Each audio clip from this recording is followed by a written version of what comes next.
I finished that story, I reported it, and then the next week or so, I was sitting at home, and I was coming down off of the bone story. I was like, this is intense, nothing could get more intense than this. And then I read on the front page of the newspaper that there was a village only about 5 blocks from my house where every woman in the village had sold her kidney. These were tsunami refugee survivors. The right coast of India got hit with a tsunami. Hundreds and hundreds of thousands of people were killed. More people were displaced. And what happens after every single natural disaster, whether it's an earthquake or a tidal wave, is the first thing happens, the aid agencies come in, people lose their livelihoods, they get rounded up in camps, and these are camps of pure human misery and desperation. So the second thing that happens is the organ brokers come in, or the child traffickers come in, or anyone who could take advantage of a really poor and desperate person come in. And what happened is 80 women in this village sold their kidneys. This is Maria Selvam, whose name, who I began talking about. He said in other parts of India, people say that they're going to Malaysia or the United States with a glimmer of hope in their eyes. In Tsunami Nagar, people speak that way of selling their kidneys. Literally, it was everyone. And the people who were buying them were in India, they're coming from Sri Lanka, and they were even flying from the United States to buy the kidneys. And the reason for this is because in the United States, we have a great system. It's highly regulated. People really care about keeping people safe, and that's a good system. But we also only rely on cadavers. And there's a big waiting list. It can take you 10 years to get a kidney in the United States. And even if you can somehow get on the waiting list quick, you'll find out that it costs $67,000 just for the kidney transplant. And if you want the options, like the anti-immunosuppressant drugs, the lifetime worth, and like the medical checkups, that's about $250,000 just for the budget kidney transplant. Meanwhile, you can go to India, and in as little as as little as a month, they can arrange a kidney transplant, and they'll either buy it, or in the case of Amit Kumar, aka Dr. Horror, who was in Delhi, he would literally kidnap people from the streets, lock them in a room, and then extract their organs. But that's not really the only horror story. If you want to look around the world at how this industry has proliferated, you can buy kidneys in Pakistan, you can buy kidneys in Egypt, you can buy kidneys in the Philippines, in Indonesia, in South Africa, in Brazil. Really, there's a huge list. The worst place, though, is China. And in China, what has been happening, it's state policy to offer up the organs of an executed prisoner. So executed prisoners, when you're executed, all of your organs will be harvested, and that's just the law, and they'll give it to whoever.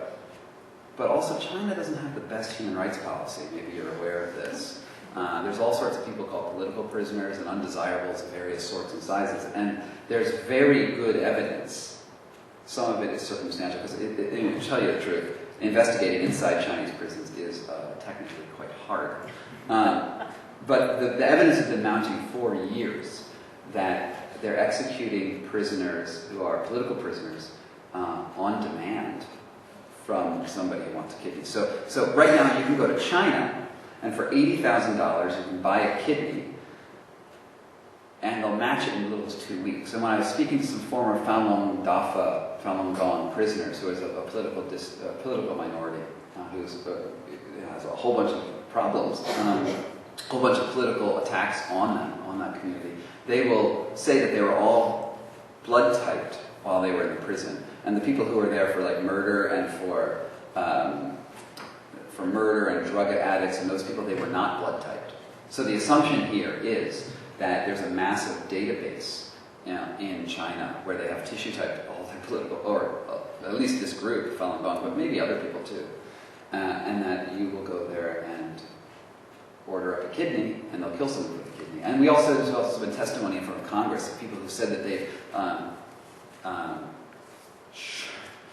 they've harvested the whole body from people while they're still alive, and it's actually execution by organ donation. So anyway, that's where this goes once you start thinking about the body as a commodity. Once you start building up this industry, and once you dehumanize these people, prisoners, they're not real people.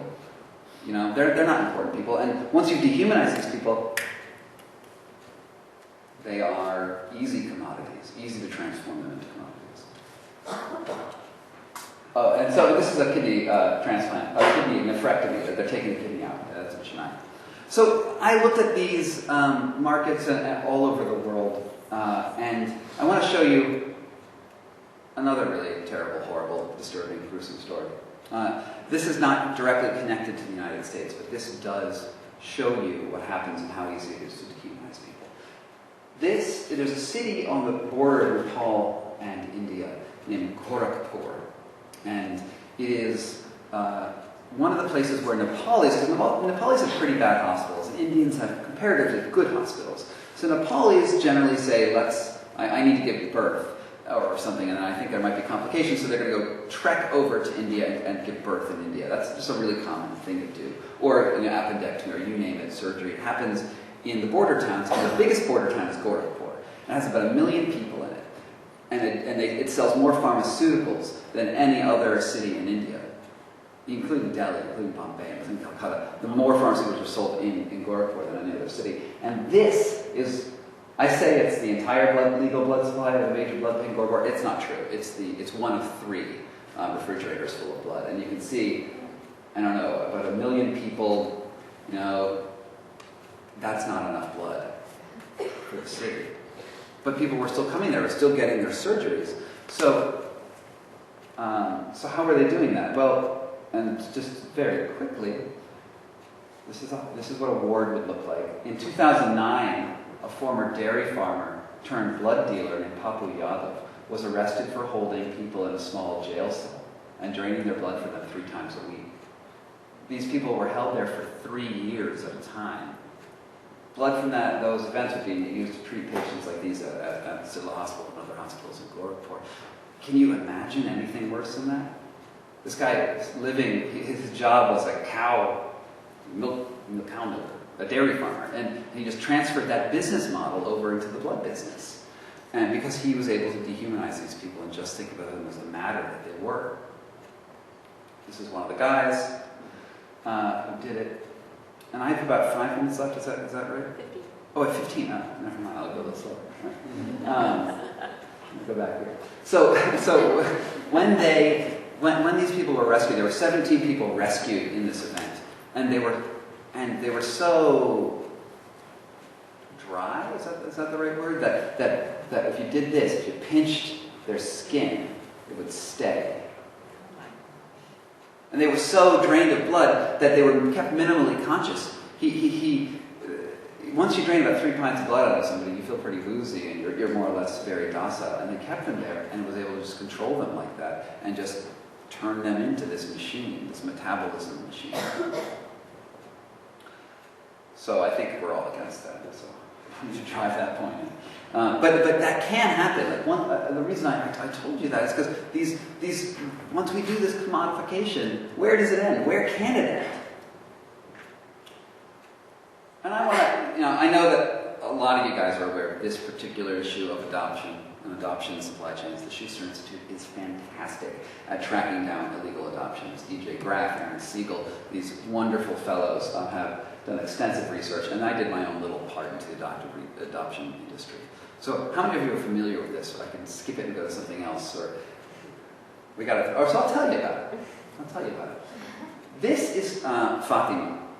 Fatima's daughter was kidnapped in 1999 and sold through an Indian orphanage to an Australian family. Despite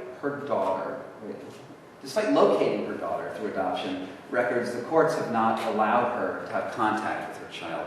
And maybe you've heard this in the news. Remember after Haiti, after the earthquake in Haiti, there was a Christian charity that was found with a bus of children.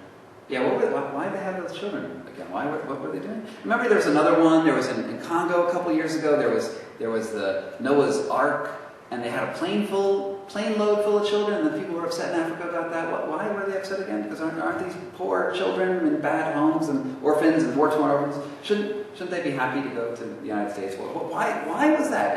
And we read about the legal cases. We read about these court cases going on and saying, hey, this is bad. You shouldn't be taking busloads of children out of the country. But I didn't see much analysis in the news to say, hey, why were they doing this in the first place? Well, it turns out that the supply chain for orphans is not so unlike the supply chain for bananas.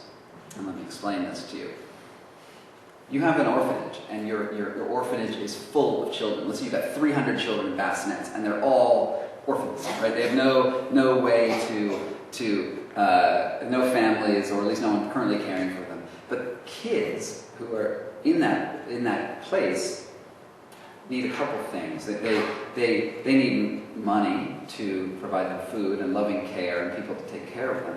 And if they're not given those things, they start to get developmentally disabled in various ways, either sickly or a lot of them die very young. They often have like educational and learning problems as they get older.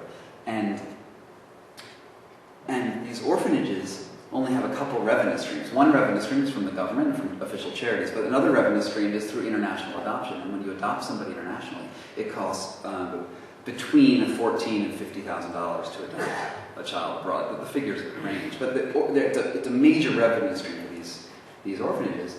And these orphanages are realizing that they're sitting on a stock of really, really bad bananas because no American wants to buy or to adopt a child who is sickly. No American family wants to open up an adoption catalog and see a bunch of kids with like droopy eyes and flies eating on them. You want to save these kids, yes, but do you want that kid in your family? Do you want to take on that responsibility? Some people do, most people do not. And so what happens is that these orphanages realize that they want to take care of the kids because they are good people. They do want to take care of kids. They usually got into this business for the right reasons. But they realize that they can't adopt out their kids and they really need that revenue. So what they do is they go steal kids from families that have raised their children right and have raised their children, loved their children, and watched their children. And so I found a bunch of these people who had their kids kidnapped. This was Sivagama and Nageshwar Rao. In 1999, I discovered that in 1999, their son was kidnapped, Subhash, as was their neighbor's child, also kidnapped. And they were taken to an orphanage named Malaysian Social Services that was in the kidnapping game and sold all over the world. One kid went to the Netherlands, not for them, but for their neighbor went to the Netherlands. Their kid was sent to the United States to a very upright, very nice Christian family who just thought that they were doing the right thing. And then in 2009, I decided, after 10 years of the police doing nothing, in fact, the police did worse than nothing. The police actually located the kid through adoption records. And then they said, all right, Sivagama and Nageshwar Rao, come in, let me talk to you about your case. And they sat them down and they said, okay, we've got some great news for you. We found your child. And Sivagama and Nageshwar were so happy because they'd spent the last 7 or so years looking for their kid. They sold their house. They sold all their money spending on the search for the kid, hiring private investigators and that sort of thing. So much, they spent so much money that they couldn't educate their daughter. They really just went all in for him. And the cop said to him, okay, great news. Your kid's found. He's in America. Thank God. All right, go home. Be happy. Because naturally, if the kid was in the United States, he's having a better life, right? So they didn't take that no for an answer. They said they still want to do something. The police said, we are not going to help you. And then I get there, and they say, Scott, why don't you go, please talk to that family and just give them a message that I know they're good people, but we just want to be in the kid's life. We don't want him to think that we just abandoned him. We love our child. So I did. I went over there, and this is in Wisconsin. That's him. It looks, I don't know if you can see it in this paper, but the hair is surprisingly similar to the father and son.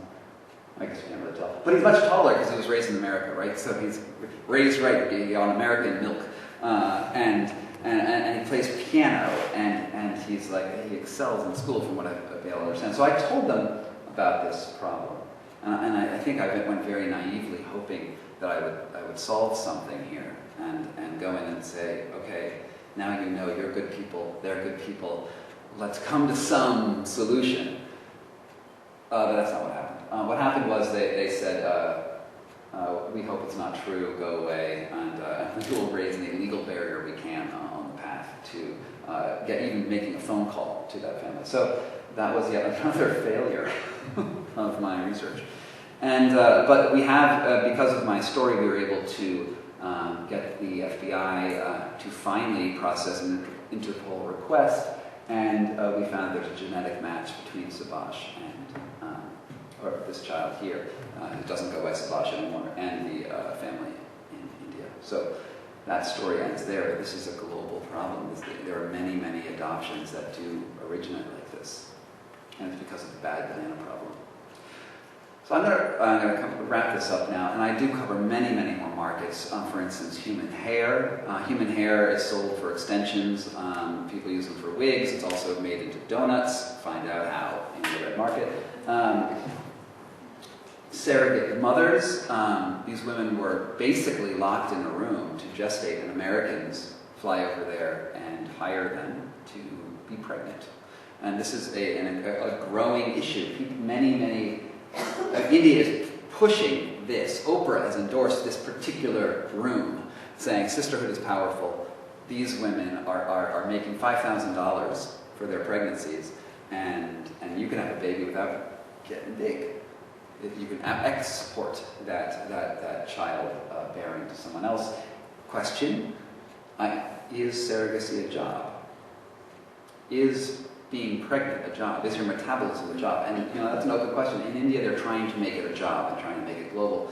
You can also find that the human egg trade is huge. You can buy eggs from, in America, your eggs here at Brandeis. You're young, you're fertile, you are pretty, you go to a great school. Your eggs may be worth between $8,000 and $50,000 if you sold them. Particularly Jewish eggs, if any of you happen to be Jewish. Your eggs are also worth even more because I guess Jewishness goes to the maternal line. But you can get cheaper eggs if you buy a cheaper, light-skinned person. For instance, a Ukrainian or a Romanian. They're white, they're worth something, and maybe they're even pretty. So what happens is they take Romanian women, and because no one wants to go to Romania for an egg transplant, because their hospitals are sort of suspect, they will fly these Romanians and the Ukrainians to Cyprus. And Cyprus is in the EU, so they're cool, right? And Spain, that's even better. And it's a meeting point of the eggs. And the Ukrainians come in, and the Germans come in, and they fly out, and this is a big booming business. In Israel, which because of a scandal that happened where someone stole a couple hundred eggs, complex, but you can read about it, it hurts.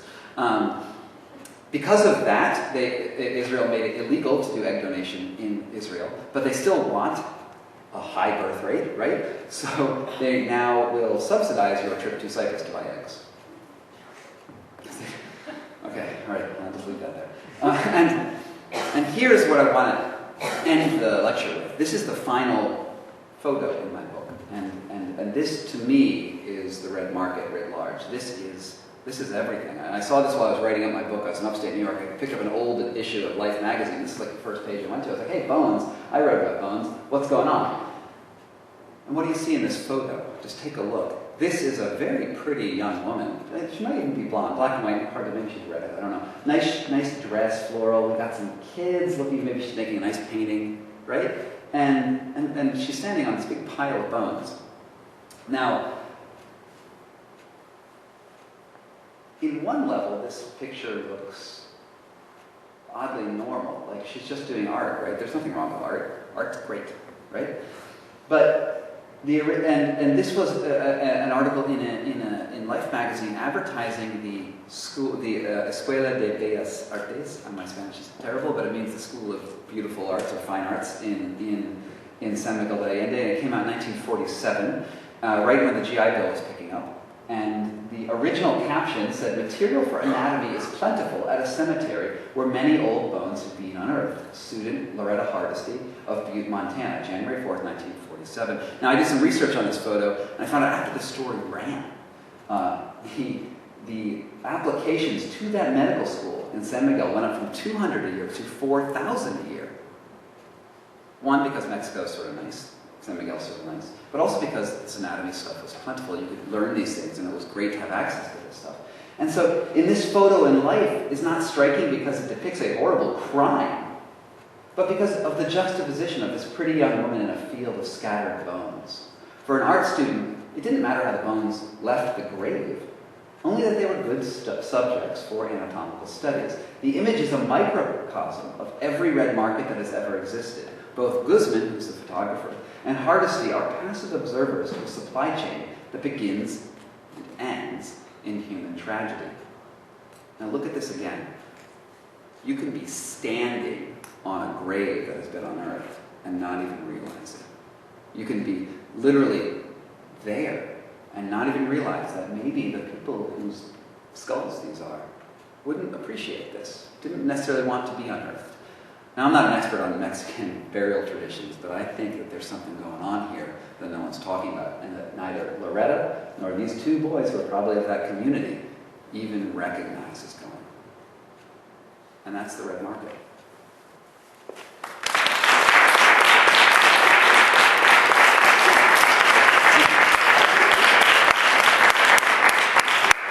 Thank you, Scott. Thanks a Will lot. you entertain a couple of questions? If any of you have questions, there's a microphone right here. And there's also a book signing if you later. Absolutely. If you would like to buy a book, all the proceeds go to Brandeis, and there's a subsidized rate. It's $20, cheaper than normal. Or I will also accept kidneys or blood. So. Hey there. Say your name and your year. My name is Michael Pearl. I'm a senior at Brandeis. Thanks so much for coming out. Really interesting and disturbing stuff. So thanks for sharing. A little. I was wondering, one of the interesting kind of dichotomies here on the one hand is how horrendous it is to see people giving up such important parts of their bodies and suffering. On the other hand, the desperation that causes them to do it to begin with. So from kind of a public policy standpoint, how do you think countries should balance the need to ensure people have opportunities to alleviate incredibly desperate circumstances, while at the same time preventing the sort of norm of commodification from taking hold? Absolutely. And in truth, my book is a sideshow to the real problem here. The problem is global inequality. The problem is the fact that we have a world that has created a situation where there are slum dwellers, and there is lack of education, lack of public health, lack of everything. And the red market is really what happens at the very worst example. I mean, I gave you some pretty hard stuff, right? This is the bottom of everything. And if we had better social services, you wouldn't have people who are so desperate. But that doesn't mean, for instance, there's an argument that we should commercialize these organs, right? We should allow them to be paid because this lifts them up out of their social problems.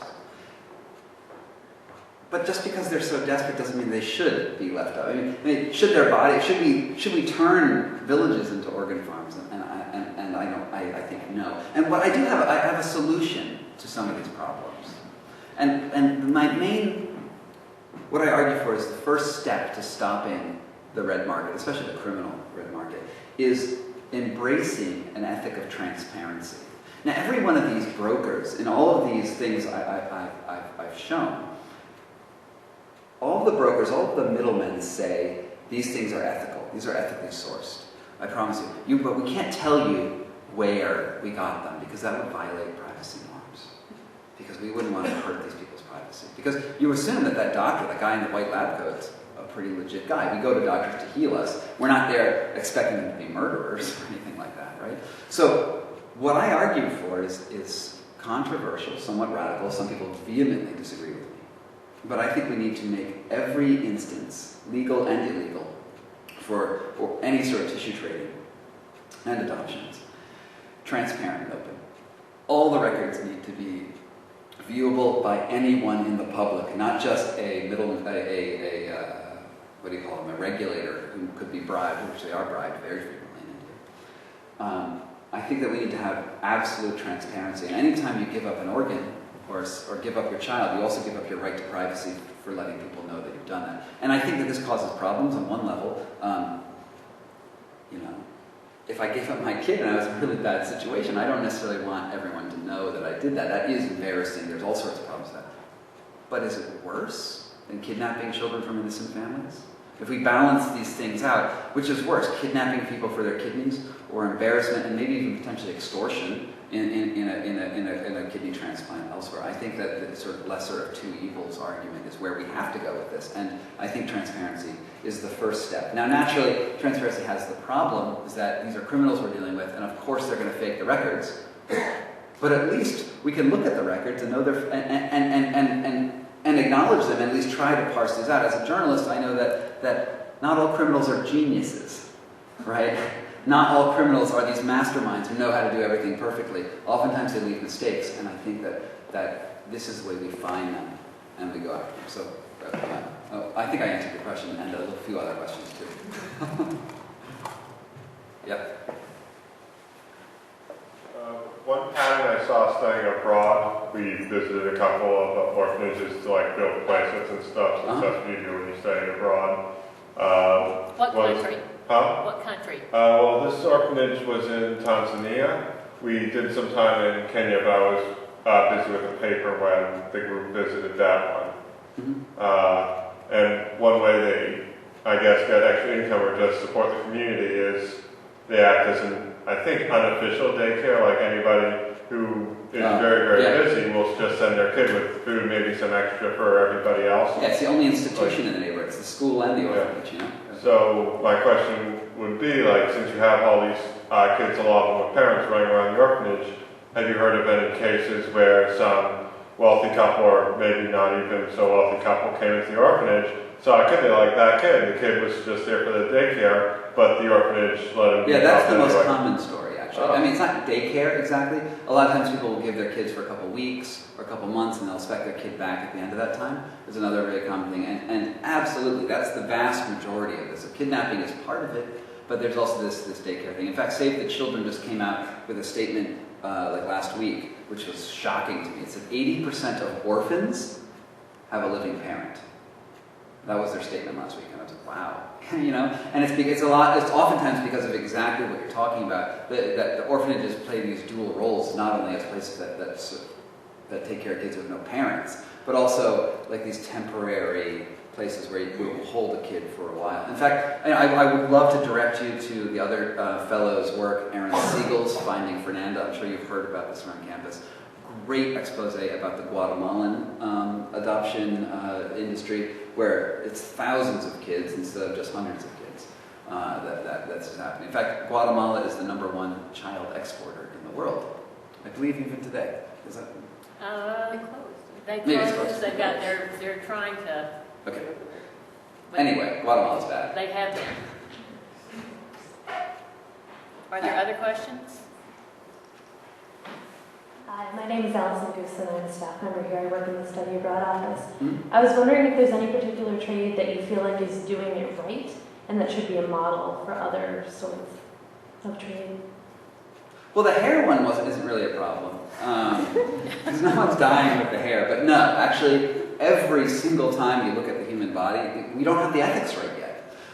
Our technology has progressed at a rate that is far faster and far more extractive than our ability to ethically deal with these things. We're having more conversations like how we do this better immunosuppressants, better supply chain management, better, and we're not saying why.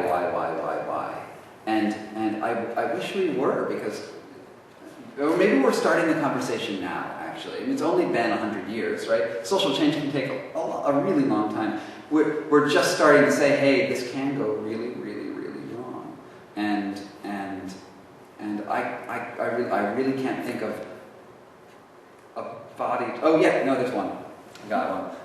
Thyroid glands. The market for human growth hormone was a big problem in the 80s. They used to, when you died, if you died between like 1975 and 1995, I might be a little squishy on the dates. They would harvest your thyroid gland and squeeze it for the human growth hormone and sell it. And every thyroid gland, and if you had this family member die in that time period in the United States, it was sold to like GlaxoSmithKline as human growth hormone. That trade finally ended when GlaxoSmithKline created a synthetic human growth hormone, and now we don't do that anymore. But yeah, that's the only one that I can think of that has stopped happening.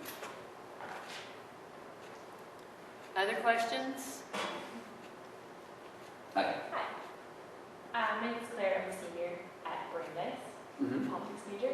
I'm wondering about where's the government in India in this question? Like, how illegal are these markets? I assume they're illegal, but maybe. Yeah, well, this is happening between borders, right? So the crime is fractured, and it's really hard to go across international borders with any agency that would look at this stuff. So India officially you can't sell your kidneys, you can't export human skeletons. In fact, one positive thing I did after my article on bones came out, it is now officially illegal to carry human bones in your carry-on baggage outside of the country. So, victory. Thank you very much. So really, no, you're free for all. you're good. Kidneys illegal. They're supporting surrogacy. They're trying to make surrogacy work. That's the big thing. Egg donation. I haven't really studied that in India, but I'm assuming it's probably really bad. And blood, you can't sell it anymore in India. In fact, you could sell it in the 70s in India, and there were unions. There was the Indian Blood Givers Union, and that was weird. In fact, Papu Yadav, the guy who sold who kidnapped the folks, he actually was a professional blood giver in the I think maybe 80s in Calcutta, and then he ended up in this too. So it's different things, but yeah. Anything else? Anybody else? Oh, good. Hi, my name is Dara. I'm a senior. I wanted to ask you about your investigative process on the ground and how kind of far did you have to dig in order to find these people? Like, you mentioned that it's illegal. However, how illegal is it? Like, is it something that's openly acknowledged, or what's the situation on the ground? I have to resist the pun of digging 6 feet down. I have to resist the pun. I mean, pretty far. I mean, every investigation is different, and you go in and it's really as far as I can get. I mean, I got if they were involved, I tried to contact them, and to varying levels of success. But I will say that for a lot of these people, they're doctors. I mean, they're not hard to find. They're like, I'm in a lab coat, and they're at a hospital, and they're like listed in the directory. So you can find a lot of these people. Now, when we're talking about grave robbers, they were a little bit more complex, but I was able to go through police records and talking to police, aka maybe they were slips of money. I don't know. I certainly didn't do it, and nor do I really know the person who did it very well. Okay. Anyway, there were various ways to get information in India and to talk to people. I never was in serious danger on these stories. Sometimes you run into danger as a journalist when you're dealing with criminals, but surprisingly, grave robbers aren't all that bad. They seem pretty nice. And why would they talk to you? Here you are, this white American. How did you get people to talk to you? Well, the thing I do as an investigative journalist is whenever I'm talking to anyone, doesn't matter who they are, but especially if they're a criminal, I try to figure out beforehand why they think they're a good person. What is it about the organ broker? Why does the organ broker say, I do what I do, and I make money on it? And you have to go in there saying, how many lives did you save this year? Like how many people did you take off dialysis? And so you have to figure out what their excuse, what they're telling themselves, and they fool themselves. They stand on that grave like Loretta Hardesty every day and don't think about it. So I just have to go in there, think, and I pry on that angle first, and it's surprisingly effective if you're able to use just think in those ways. Got another question? We got two more. Why don't you come on up so that? No, go ahead. Okay. I didn't realize. No, I just meant so you're close. Okay, my name is Nina Ellerman, and I'm on the board of directors of the Polaris Project. So the past 10 years, I can barely hear you. well, it's because I'm small. I know you are small, but you have a big voice. Yes, I have a big voice. So anyhow, I'm on the board of directors of the Polaris Project, which is one of the leading anti-human trafficking organizations in the US, and we run the National Human Trafficking Hotline. And what I wanted to ask you was, You say this is a multi-billion-dollar market, as we know that human trafficking is a multi-billion-dollar market. And so what I wanted to ask is there any interconnection, because obviously in human trafficking we have these huge international criminal organizations which work on a global level. So are any of the main trafficking networks also involved in the red market? Well, I think this is human trafficking. Yes, it is human trafficking. Obviously, adoption is human trafficking. Organ trafficking. But I guess what I'm trying to say is, it a more specific market, or is it one that's generalized? In other words, do the traffickers of organs, etc., also traffic in trafficking arms and drugs, etc., which is mainly the case? You may find some instances of that, particularly kidneys, because we do have this guy named Amit Kumar up in Delhi who's kidnapping people for their kidneys. But I think in general, this is not connected to those particular networks. And the reason for that is because we have this essentially altruistic nature of it. These are good people here, and they only associate with good people. And that's actually sort of why it's difficult to track these people. It's because they are in the white lab coats, they're in the suits, they're the people who we want their services. We legally want their services, and they don't need to be selling, moving ammunition or moving children for sex slavery or something like that. I mean, I wouldn't be surprised if there's some small instances where like a big mob boss is like, yeah, I can get you a kidney, and like, Ramesh, get me a kidney. I think that's probably happened in certain cases, and some of the mid-level brokers in these third world countries might be involved in that. But by and large, I was surprised at how legitimate a lot of this stuff was. But there is obviously some crossover. But I actually looked for a specific crossover instance in the egg business. Because I figured in Cyprus, which is known for sex trafficking as well, I thought that I'd find prostitutes who are being forced to give their eggs or something of that nature. And I went there, and actually there had been some academic articles, academic and also in The Guardian, saying this was happening. So I was like, that's actually how I got the funding to go there. I think the FIJ may have given me funding for this. And I went over there, and what I found is that it wasn't there at all. Like, it was totally absent. I talked to the egg brokers, like, that'd be a great idea, and oops again, But then they said that would be a great idea, and then they thought about it. Like, oh no, we could never do that. And I was like, well, why not? And they said, well, because we don't. What our job is just to produce a lot of eggs in a woman's womb, and if she's having a lot of sex, that means a lot of fertilized embryos, and that's not worth anything to us. So actually, the trade was saved from itself in a way, from the science. But I think your instincts are right, and my instincts were right. Just the reality was wrong. Wait. You with the tattoos. My name is Charlie, but you already knew that. I'm not a student here, just a friend and a fan. I've actually read the whole book, and I'm going to give you a plug because it is excellent. Thank you. And a lot of what I get after reading the book, and I'll set this up a little bit, it's almost like a foreshadow of like an Upton Sinclair style, where it's not quite to the point where we're putting people on a production line and slamming them in the head with a mallet and taking our organs and their eggs and everything else that we have. But in all of your travel and interaction with these people that believe they're doing a good thing, do you feel like the moral lines of not only the individuals, but the governments and the people themselves that are supplying this flesh, supplying the red market, do you feel that the moral lines are getting to a point where we could start like farming ourselves or farming people instead of going for things like cloning, because we saw how Dolly worked out. Like cloning. Yeah, like cloning people, because we saw how Dolly worked out. Sorry. Sure.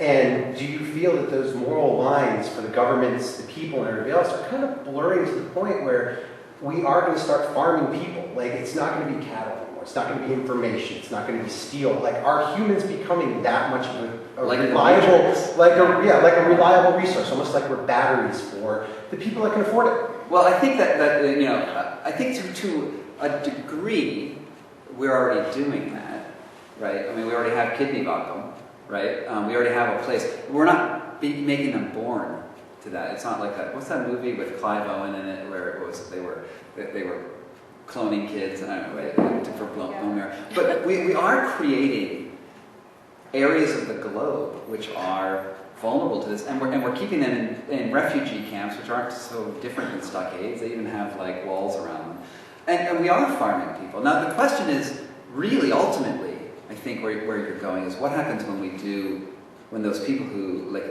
who say we should make it a market, we should legalize buying and selling. Incorporate. Yeah, what if we incorporate this? What if we do that? And there is a very powerful segment of society, particularly people out of the American Enterprise Institute. There's a lot of thoughts out there saying we should make these trades all legal and commercialized because the market can sort it out. And I think that is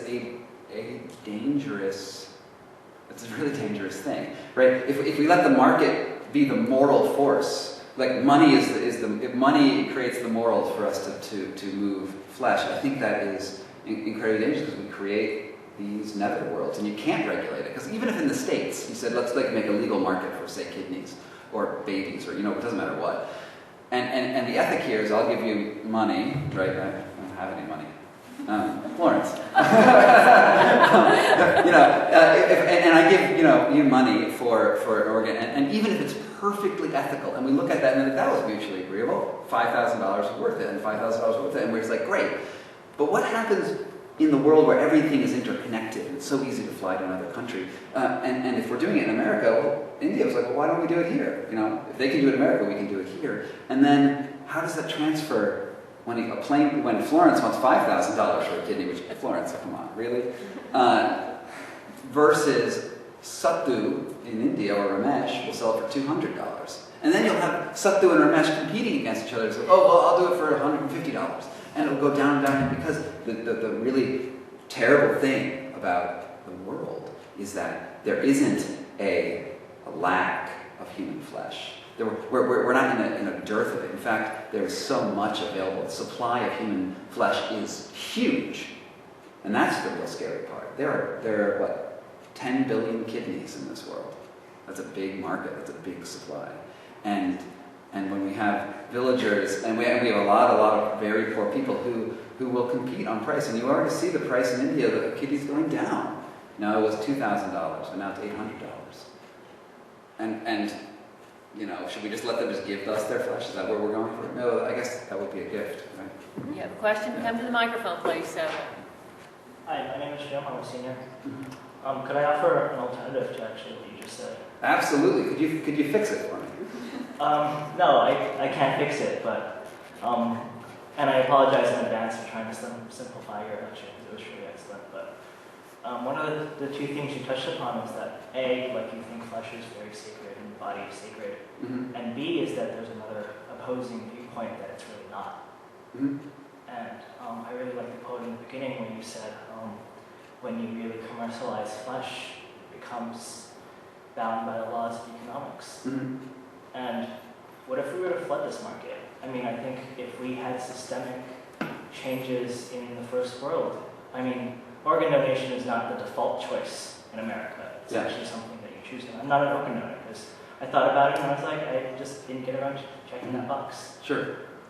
But what if it was a default choice? Then people would be like choosing not to. The opt-in versus the opt-out. I think that would help. I absolutely think that would help. But I don't think that would necessarily undercut everything. People thinking about that is actually under consideration. I can't think that idea. Yeah. No, the opt-in. No, Spain has that. No, but it's cool that you thought of it. No, Spain has that option, and you know what? I think it's a step in the right direction. And I don't know if it is the solution because I will say that. And there's a way to contribute to this black market, actually. Because in 1984, when we started the kidney transplant list in the United States, there were like 10,000 organs available or so, right? And the waiting list was about 10 years long, even then. And then what we did is we increased the supply through measures, not quite like that, but through campaigns, the gift of life, and a lot of people actually have given their, willed their organs to this thing, to that industry. But the waiting list is still 10 years long. And why is it 10 years long? It's not that there's a fixed demand for organs in the United States and the world.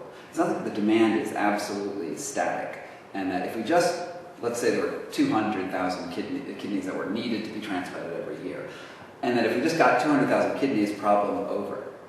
In fact, that it's a little more subtle than that, is that what happened is that we got more kidneys in the supply chain, and then we found more uses for kidneys.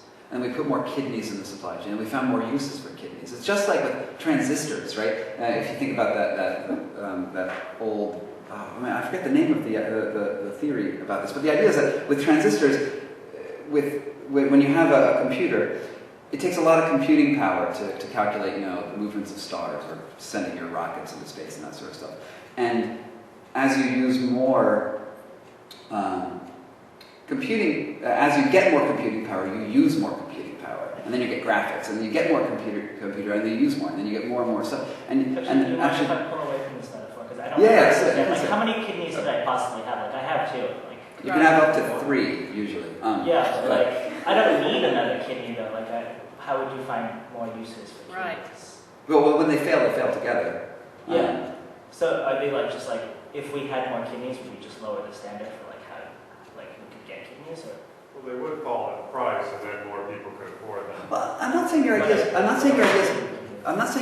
bad, and I actually think it's a good idea to have an opt-in policy or an opt-out policy.